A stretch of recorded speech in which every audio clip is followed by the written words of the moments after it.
ఇంతమంది ముఖ్యమంత్రుల గురించి మాట్లాడుకుని డాక్టర్ వైఎస్ రాజశేఖర రెడ్డి గారిని గురించి విశ్లేషించమంటే ఏ విధంగా విశ్లేషిస్తారు? రూపాయి డాక్టర్ అంటే రాజకీయము హృదయము రెండుగా డివైడ్ చేయాలి. ఇప్పుడు కూడా రాజకీయ నాయకుడు అంతకు ముందు వరకు పరిపాలించినటువంటి చాలామంది, అందరూ చాలామంది నాయకత్వం గురించి ఆలోచించారు. కానీ రాజశేఖర రెడ్డి గారు మాత్రం సేవకుడుగా ఆలోచించాడు.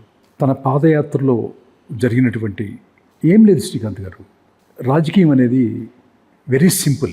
రాజశేఖర రెడ్డి గారు చేసినటువంటి ప్రయోగం ఎవరు చేసినా సక్సెస్ అవుతారు. ఏంటంటే ఆయన చేసింది, మనకు తినడానికి తిండి కావాలంటే రైతు బాగుండాలి, రైతు బాగుండాలంటే నీళ్లు ఉండాలి, నీళ్లు బాగుండాలంటే వాటర్ డ్యామ్స్, గీమ్స్, కాలువలు, గెలువులు, అది తెలుసు కదా మీకు, అవన్నీ కట్టాలి. అది ప్రథమ తాంబూలంగా చేశారు ఆయన. నెంబర్ 2 ఆరోగ్యశ్రీ. భారతదేశం కాదు, ప్రపంచంలో చాలా దేశాలు ఆంధ్రప్రదేశ్లో ఉన్నటువంటి రాజశేఖర రెడ్డి గారికి వచ్చినటువంటి ఆలోచనని ఇంప్లిమెంట్ చేసేసాయి.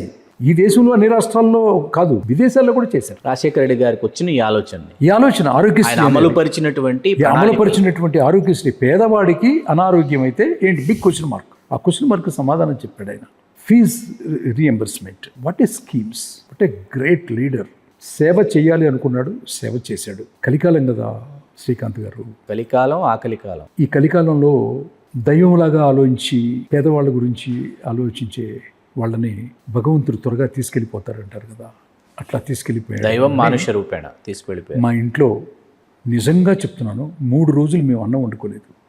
రాజశేఖర రెడ్డి క్రిమేషన్ అయిన దాకా వండుకోలేదు. ఏడుపులు, మా అమ్మ, అసలు మా ఇంట్లో పిల్లలు, అసలు అందరూ, ఎప్పుడు స్నేహితులు, ఎప్పుడు చూసినా సరే స్నేహితులంతా ఫుల్ బాటిల్స్ పెట్టుకొని తాగటం, ఎంతోమంది చచ్చిపోవటం. అసలు ఎక్కడైనా ఈ భారతదేశంలో ఇందిరాగాంధీ గారి మరణం అప్పుడు, రాజీవ్ గాంధీ గారి మరణం అప్పుడు ఎప్పుడూ జరగనటువంటి ఆ యొక్క ఆత్మహత్యలు, చచ్చిపోవటం, గుండాగిపోవటం అనేది మనం ఇంతకు ముందు చూడలేదు, ఇక మీద కూడా చూడు. ఇంకెంతకంటే రాజశేఖర రెడ్డి గారి గురించి ఏం చెప్పాలి, అంతే.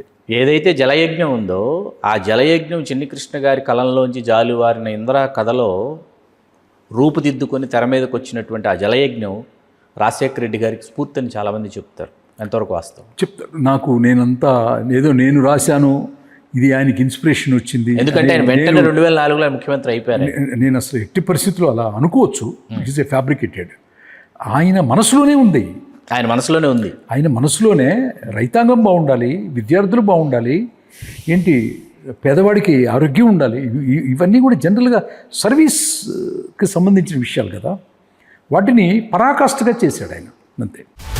హలో, తెలుగు రాజ్యం ఛానల్ చూస్తున్నారా? సామాజిక, రాజకీయ, జీవన చిత్రణే తెలుగు రాజ్యం. అతిశయోక్తులు, అసత్యాలు ఉండవు. రాజకీయ కోణం కాదు, ప్రజా కోణమే కొలబద్ద. తెలుగు రాజ్యం వీక్షణ మీ ఉత్తమ అభిరుచికి నిదర్శనం.